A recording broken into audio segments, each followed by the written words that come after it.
नमस्कार दोस्तों, आपका स्वागत है।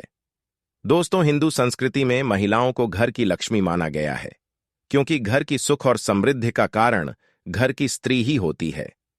स्त्री अगर सर्वगुण संपन्न हो, गृह कार्य में दक्ष हो, तो वह घर को स्वर्ग बना देती है। उसके द्वारा किए गए सभी दैनिक क्रिया कालापन के कारण घर में सुख शांति बनी रहती है। शुभ लक्षण वाली स्त्री के चरणों के साथ ही घर में महालक्ष्मी प्रवेश करती है। यदि स्त्री अपने घर को शास्त्रों में बताए गए नियमों का पालन करके घर को सजाती है, तो ऐसे घर में देवी देवताओं का सदैव वास रहता है। इसी कारण घर को सकारात्मक ऊर्जा से भरपूर रखने की जिम्मेदारी एक स्त्री की होती है। वह अपने घर को जिस प्रकार से रखती है, उसमें उसी प्रकार के शुभ शुभ फलों की प्राप्ति होती है।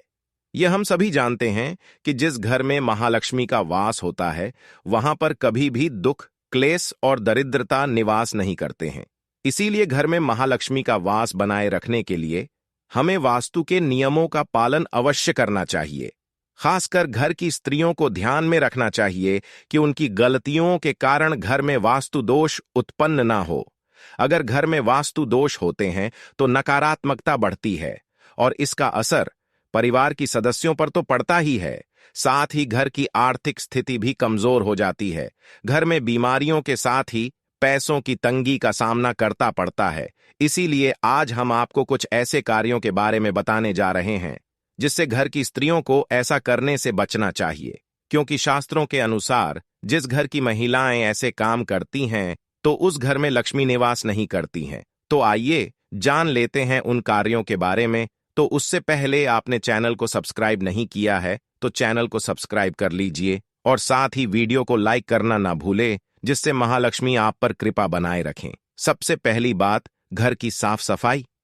दोस्तों, यह तो हम सभी जानते हैं कि महालक्ष्मी को स्वच्छता अत्यंत प्रिय है। जहां पर स्वच्छता नहीं होती है, वहां पर महालक्ष्मी नहीं टिकती है।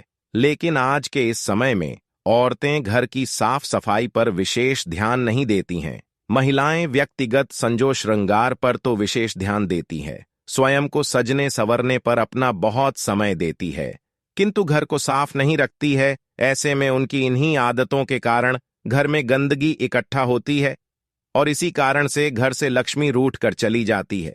इसीलिए आप चाहते हैं कि आपके घर में महालक्ष्मी की कृपा बनी रहे, तो घर को हमेशा नित्य साफ और सुरक्षित रखना चाहिए। दूसरी बात, झाड़ू का अपमान। हिंदू धर्म ग्रंथों में झाड़ू को महालक्ष्मी का प्रतीक माना गया है। झाड़ू में महालक्ष्मी का वास होता है। ऐसे में यदि घर की महिलाएं झाड़ू का उचित सम्मान नहीं करती हैं, झाड़ू को किसी भी स्थान पर रख देती हैं या झाड़ू को घर में खड़ा करके रख देती हैं, तो इसे झाड़ू का अपमान माना गया है।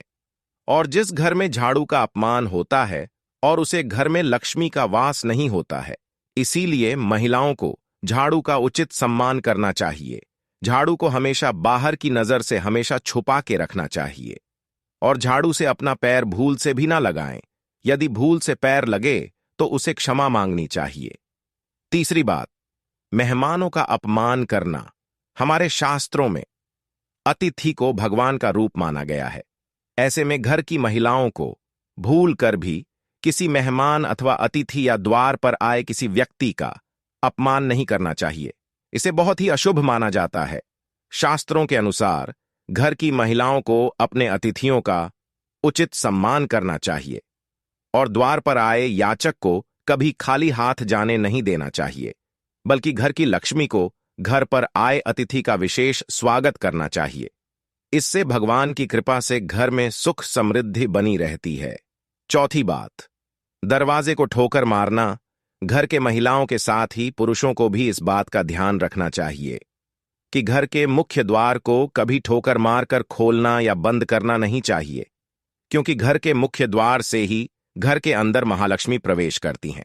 और यदि आप इस दरवाजे को पैरों से ठोकर मारकर बंद करते हैं या खोलते हैं, तो इससे महालक्ष्मी का अपमान होता है और महालक्ष्मी दरवाजे से ही लौटकर चली जाती हैं। पांचवी बात, दहलीज पर बैठना। घर की महिलाओं को दहलीज पर बैठकर किसी भी प्रकार का कार्य नहीं करना चाहिए। अक्सर महिलाएं दहलीज पर बैठकर बातें करती हैं या फिर दहलीज पर बैठकर भोजन आदि करती हैं, लेकिन शास्त्रों में इसे अशुभ माना गया है। शास्त्रों में दहलीज को विशेष स्थान दिया गया है। मान्यता है कि यहीं से घर में देवी लक्ष्मी का प्रवेश होता है। ऐसे स्थान पर बैठना महालक्ष्मी के रास्ते में रुकावट का निर्माण करता है, इसीलिए दहलीज पर बैठना नहीं चाहिए। छठी बात, झूठे बर्तन। धार्मिक मान्यताओं के अनुसार घर के रसोई को भी विशेष महत्व दिया गया है। माना जाता है कि रसोई को साफ सुथरा रखने से मां अन्नपूर्णा एवं महालक्ष्मी प्रसन्न रहती हैं। पर कुछ लोग रात में झूठे बर्तन ऐसे ही छोड़ देते हैं, जिससे देवी लक्ष्मी नाराज हो जाती हैं। ऐसे में घर में सुख समृद्धि बनाए रखने के लिए रात में ही झूठे बर्तनों को साफ करके ही रखना चाहिए। तो दोस्तों, आज यहीं तक। मिलते हैं अगली वीडियो में। उम्मीद है आपको ये वीडियो पसंद आई होगी। तो चैनल को सब्सक्राइब करें और वीडियो को लाइक करें और कमेंट जय महालक्ष्मी अवश्य लिखें, जिससे महालक्ष्मी आप पर कृपा बनाए रखें।